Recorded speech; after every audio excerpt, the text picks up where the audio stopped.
से पहले बात बड़ी खबर की, वो भी शिक्षा विभाग से जुड़ी हुई बड़ी खबर है, जहां तबादला आदेशों को शिक्षा विभाग ने निरस्त कर दिया है। बढ़ते दबाव के बाद शिक्षा विभाग ने वापस लिया ये तबादला आदेश। बड़ी खबर इस वक्त की, दौसा समेत कुछ जिलों में किए गए थे तबादले, लेकिन अब दबाव पड़ा और उसके बाद से शिक्षा विभाग ने जो तबादले किए थे दौसा समेत कुछ जिलों में, उन तबादलों को वापस ले लिया, उनके आदेश को वापस ले लिया। ये आपको लेटर जारी दिखा रहे हैं, जहां पर कार्यालय निदेशक माध्यमिक शिक्षा राजस्थान बीकानेर की तरफ से ये देखिए लेटर जारी किया गया है, जिसमें तबादले के जो आदेश थे उनको वापस लिया गया है शिक्षा विभाग से। इस वक्त की सबसे बड़ी खबर आपको बता रहे हैं, तबादला आदेशों को शिक्षा विभाग ने निरस्त कर दिया है। बढ़ते दबाव का वो कारण बताया गया है, जिसके बाद शिक्षा विभाग ने ये बड़ा एक्शन लिया है और तबादला आदेश वापस ले लिया है। दौसा समेत कई जिलों में शिक्षा विभाग की तरफ से तबादला के आदेश जारी किए गए थे, लेकिन अब इन जिलों में जो तबादले किए गए थे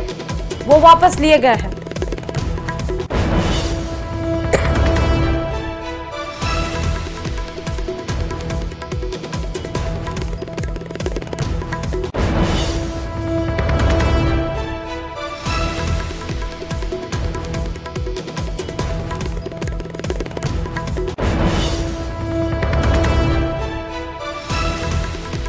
और ज्यादा जानकारी के साथ संवाददाता लवली इस खबर पर जुड़ चुके हैं। लवली, तबादला आदेशों को शिक्षा विभाग ने निरस्त किया है, क्या जानकारी? और देखिए, बिल्कुल बढ़ते दबाव के बाद में तबादला आदेशों से बैक होना पड़ा है। हालांकि बाई इलेक्शन से ठीक पहले ये तबादले किए गए थे और मुख्यमंत्री चूंकि विदेश के दौरे पर हैं, तो ऐसे में उनके पीछे से जिस तरह के तबादला आदेश जारी होने को लेकर के कई विधायकों ने, शिक्षक संगठनों ने सवाल खड़े किए थे कि वो लंबे समय से शिक्षक जो हैं, जिनकी मेडिकल स्थिति ठीक नहीं है, जो लगातार जद्दोजहद कर रहे हैं तबादले के लिए, उनके तबादले नहीं करके केवल सिफारिश के आधार पर तबादले किए जा रहे हैं। तो इस बढ़ते दबाव के बाद में सरकार को बैकफुट पर आना पड़ा है, शिक्षा विभाग को बैकफुट पर आना पड़ा है और बढ़ते दबाव के बाद में शिक्षा विभाग ने के अधिकारियों ने इन तबादला आदेशों को आनन फानन में निरस्त कर दिया है। और सबसे बड़ी बात है कि तबादला आदेशों के निरस्तीकरण ऑर्डर में ये साफ तौर पर लिखा गया है कि कोई भी जो प्रधानाचार्य है, कोई भी जो शिक्षक है जिनके तबादले किए गए थे, वो अपने स्थान से रिलीव नहीं होंगे और अगर रिलीव होंगे तो उन्हें वापस उसी स्थान पर ज्वाइन करने के निर्देश जो है वो भी सख्ती से इस आदेश में दिए गए हैं। क्योंकि तबादला पॉलिसी को लेकर के बहुत लंबे समय से बड़े बड़े दावे हो रहे हैं, बड़ी बड़ी बातें हो रही है, लेकिन तबादला पॉलिसी के बिना ही ये तबादले किए गए थे।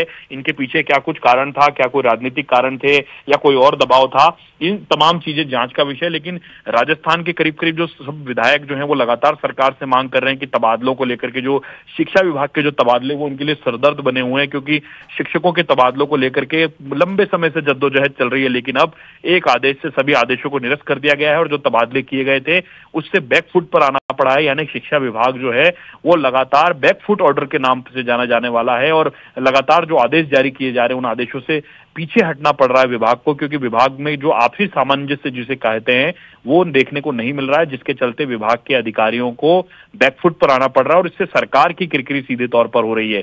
तो बड़े तौर पर यह देखा जा रहा है कि व्याख्याताओं के और अलग अलग प्रधानाचार्यों के तबादलों की सूचियां जारी जरूर हो रही है, लेकिन उन आदेशों को निरस्त करने के आदेश भी पीछे पीछे से जारी होते जा रहे हैं। तो ऐसे में जो जद्दोजहद है विधायकों की, या जिन नेताओं ने अपनी जहमत उठा करके जिन अफसरों के साथ, नेताओं के साथ मिलकर के तबादले करवा तो लिए, लेकिन अब उन आदेशों की पालना नहीं हो पा रही है। और उसी के बीच में जब सोशल मीडिया पर और मीडिया में जब ये चर्चाएं जोरों पर हैं कि आखिरकार किसके दबाव में तबादले किए जा रहे हैं, तो इस प्रेशर के बाद में विभाग को बैकफुट पर आना पड़ रहा है और जो तबादला के आदेश हैं उसे निरस्त करने के आदेश जो है वो जारी किए गए हैं। इस एक आदेश से जो तमाम आदेशों का जिक्र किया गया, इसमें आदेशों की संख्या, क्रमांक का जिक्र भी किया गया। उन आदेशों को निरस्त करने के आदेश जो है वो निदेशक ने दिए। देखिए, आदेश जारी करने वाले भी वही हैं, निरस्त करने वाले अधिकारी भी वही हैं, लेकिन बड़ी बात यह अगर सामंजस्य हो तो ये तबादले आसानी से हो सकते थे और तबादले जो है जो विधिवत जिसे प्रक्रिया कहते हैं, मतलब लवली असामंजस्य की स्थिति है और जल्दबाजी में अमली जामा पहनाने की जो कोशिश यहाँ पर की गई है, प्रेशर किसका था ये अभी नहीं पता चल पाया है। लेकिन अब ये बताइए कि लवली इसका इफेक्ट क्या होगा? देखिए, विभाग की किरकिरी हो रही है, साफ तौर पर सीधे तौर पर विभाग के ऊपर एक बड़ा सवाल खड़ा हो रहा है कि आखिरकार शिक्षा विभाग के अंदर चल क्या रहा है। शिक्षा विभाग के अंदर क्या पोपाबाई का राज चल रहा है? क्योंकि शिक्षा विभाग के अंदर जिस तरीके से इन आदेशों को जारी करने की जल्दबाजी है, आनन फानन में आदेश जारी हो रहे हैं, लेकिन इन आदेशों को बैकफुट पर आने में भी जल्दबाजी जो है वो दिखाई जा रही है। तो ऐसे में ये कहा जा सकता है कि बिना विभागीय उच्च स्तरीय मंजूरी के ये तबादले के आदेश जो थे अफसरों ने जारी किए थे, लेकिन अब अफसरों को बहुत बहुत शुक्रिया लवली तमाम जानकारी देने के लिए खबर पर। और इधर हरियाणा और जम्मू कश्मीर में चुनाव नतीजों के बाद महाराष्ट्र और झारखंड विधानसभा का बिगुल भी बज सकता है। दोनों राज्यों के साथ राजस्थान की 7 विधानसभा सीटों पर भी उपचुनाव की तारीखों का ऐलान हो सकता है और सभी की निगाहें दोपहर आज 3:30 बजे होने वाली इलेक्शन कमीशन की प्रेस कॉन्फ्रेंस पर टिकी हुई है। देखिए रिपोर्ट।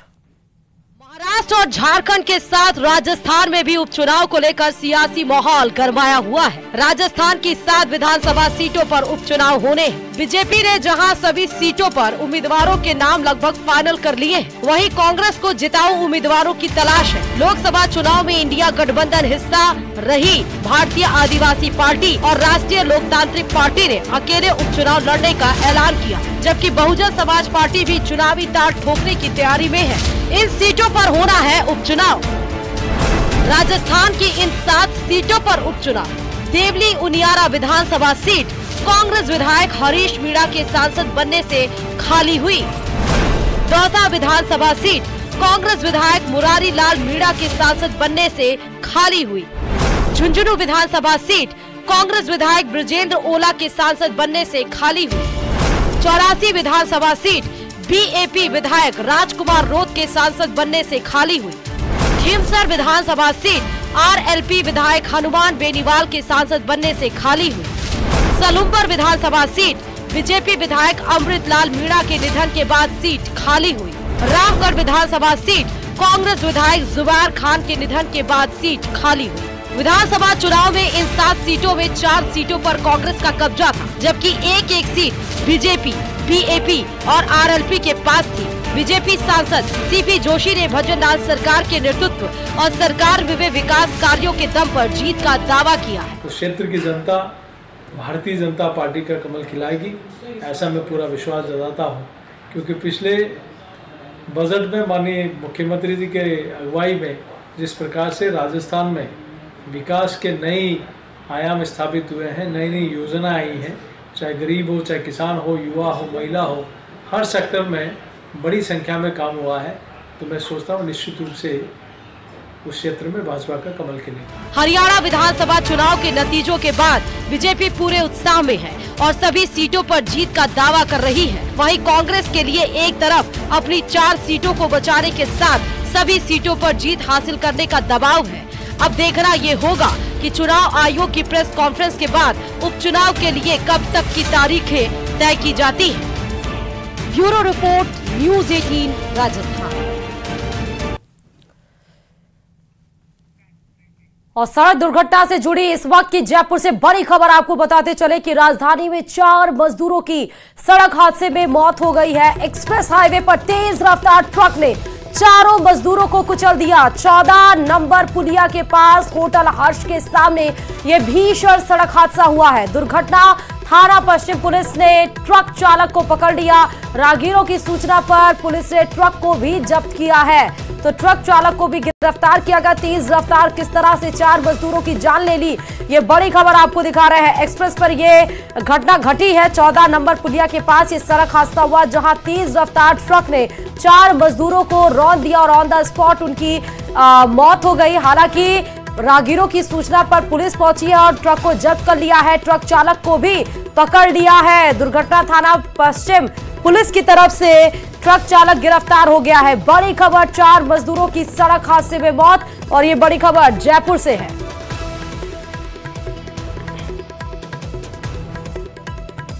ज्यादा जानकारी के साथ संवाददाता विष्णु फोन लाइन पर कनेक्ट हो चुके हैं। विष्णु, भीषण सड़क हादसा, क्या जानकारी? देखिए, बिल्कुल राजधानी जयपुर में एक बड़ा हादसा देखने को मिला है, जिसमें एक्सप्रेस हाईवे पर होटल हर्ष के सामने तेज रफ्तार ट्रक ने 4 राहगीरों को कुचल दिया और जिनमें 4 की ही मौत हो गई। 4 मरने वाले लोग जो है बाहर के रहने वाले थे, जयपुर में मजदूरी किया करते थे और यहीं पर जब चारों सड़क जो एक्सप्रेस हाईवे से गुजर रहे थे तभी तेज रफ्तार ट्रक ने इनको टक्कर मारी और उनको रौंदता हुआ चले गया। हादसे के बाद पुलिस मौके पर पहुंची और उसके बाद ट्रक चालक को पकड़ा गया, वो फिलहाल थाने पर है और दुर्घटना थाना पुलिस ने मौके पर पहुंचकर के शवों को एसएमएस हॉस्पिटल की मोर्चरी में रखवाया। फिलहाल उनका 3 शवों का पोस्टमार्टम करवाया जा रहा है। वहीं जो एक आरोपी है वो एमपी का रहने वाला, जिसके परिजन जयपुर के लिए रवाना हो गए हैं। तो फिलहाल पूरे मामले में कार्रवाई करते हुए पुलिस ने ट्रक को पकड़ा है। जी बहुत शुक्रिया विष्णु तमाम जानकारी देने के लिए। तो 4 मजदूरों की सड़क हादसे में मौत।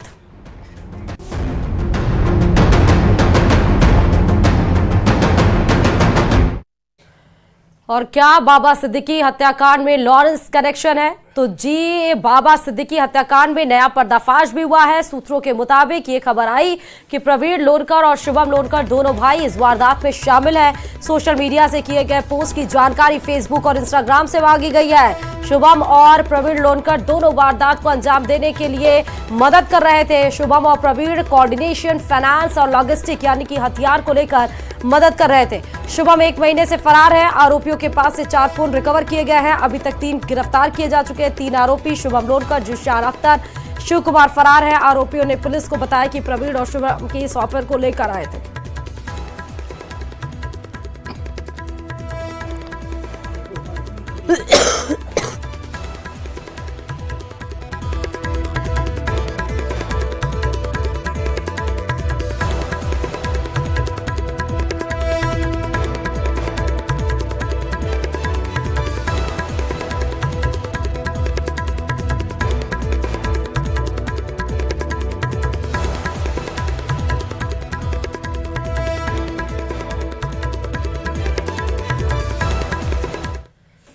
और मुंबई पुलिस सूत्रों के मुताबिक लॉरेंस बिश्नोई के रडार पर एक बड़ा कॉमेडियन भी है। ये कॉमेडियन हिंदू देवी देवताओं पर कई बार कमेंट कर चुका है। मुंबई पुलिस को इस कॉमेडियन के बारे में खुफिया जानकारी मिली है कि उसकी जान को खतरा हो सकता है।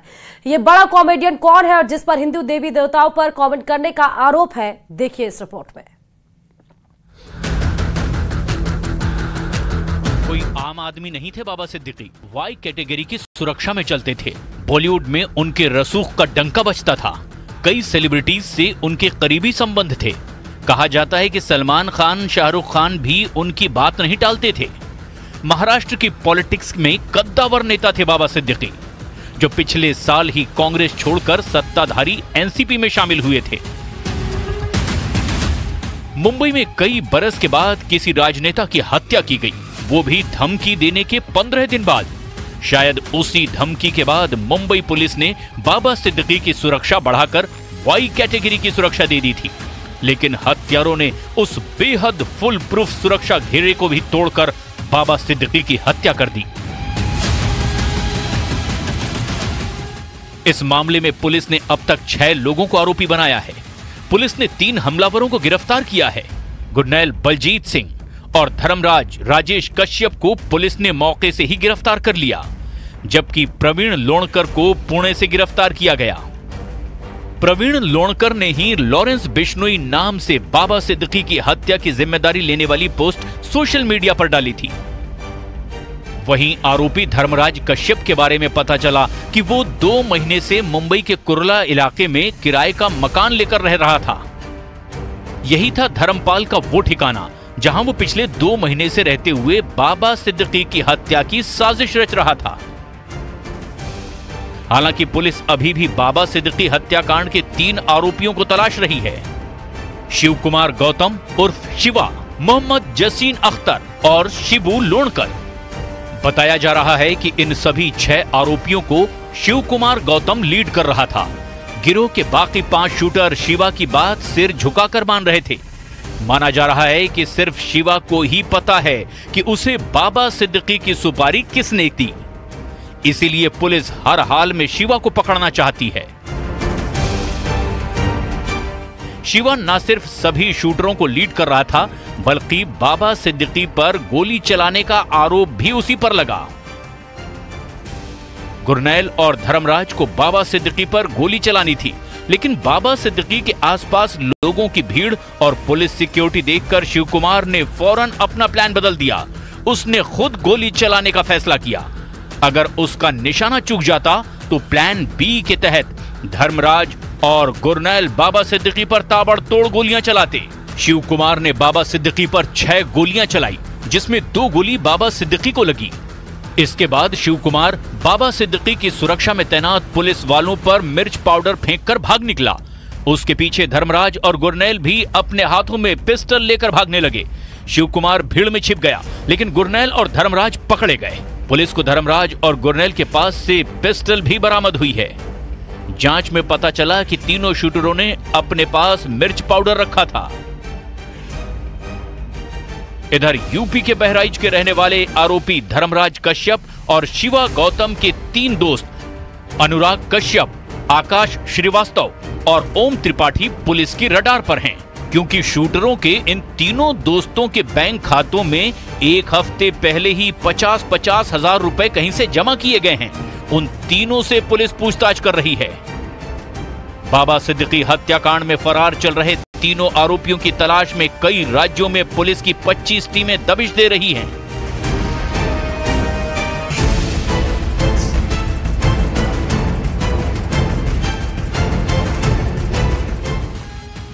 महाकाल की नगरी उज्जैन में उज्जैन क्राइम ब्रांच और मुंबई क्राइम ब्रांच की टीम ने मिलकर के रेलवे स्टेशन पर हथियारों से लैस होकर यात्रियों के आधार कार्ड भी चेक किए। दरअसल मुंबई पुलिस को इनपुट मिले थे कि फरार आरोपियों में से कुछ आरोपी ओंकारेश्वर और उज्जैन जैसी धार्मिक और भीड़भाड़ वाली जगहों पर छिपे हो सकते हैं। लेकिन मुंबई पुलिस की टीम फरार आरोपी को ढूंढने ओंकारेश्वर और उज्जैन तक पहुंच गई। वहीं बहराइच में शिवा तो जलंधर में मोहम्मद जैसिन की तलाश की जा रही है। बताया जा रहा है कि धमकी मिलने के बाद से बाबा सिद्दीकी भी बेहद अलर्ट रहते थे। उनके सुरक्षाकर्मी भी चौकन्ने रहते थे। फिर ऐसी कौन सी चूक हो गई कि हत्यारों को बाबा सिद्दीकी पर गोली चलाने का मौका मिल गया? यही सबसे बड़ा सवाल है।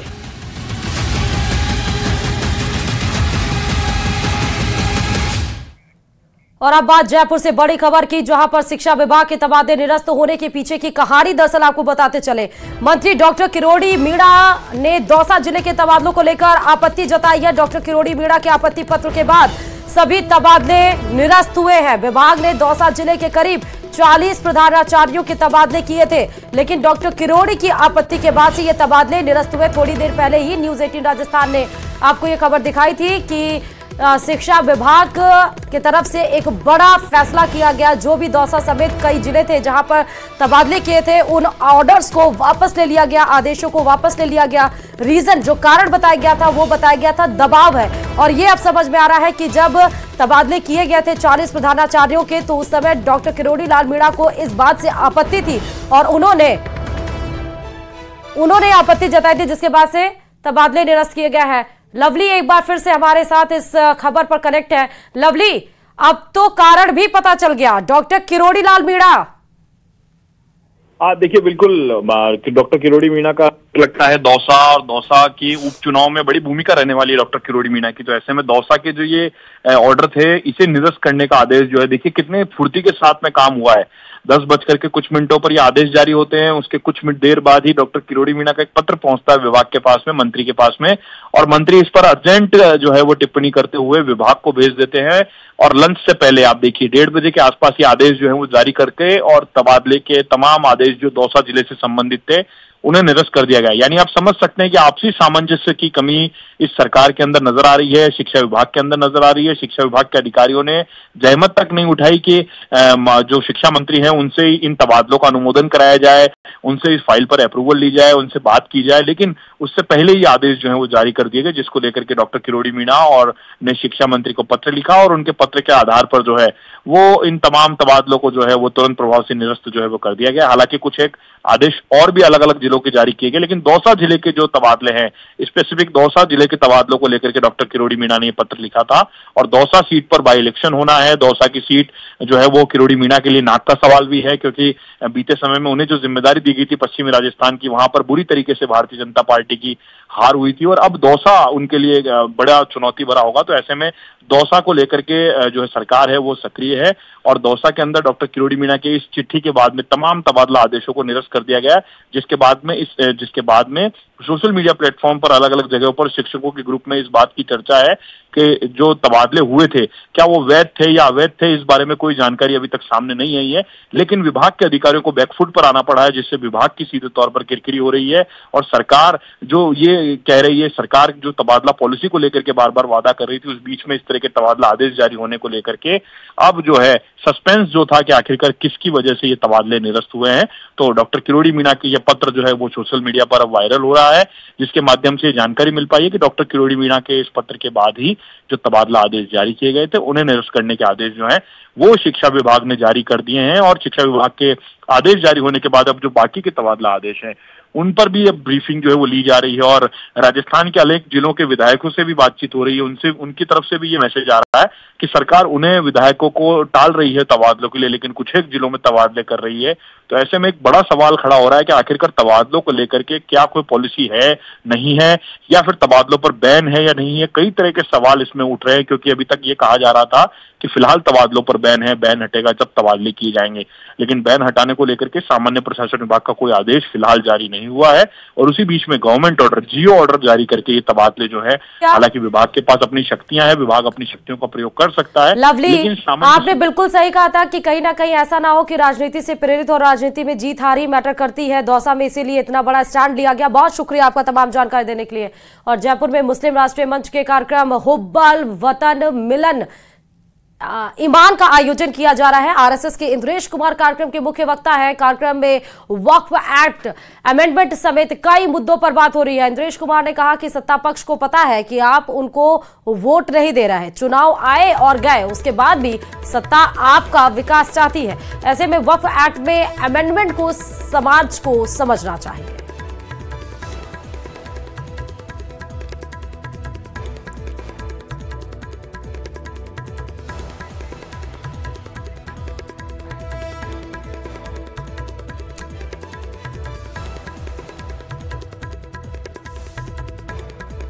जरूर कह रहा है काफिला है, खुदा ने नहीं कहा, मुझे पैगंबर ने नहीं कहा।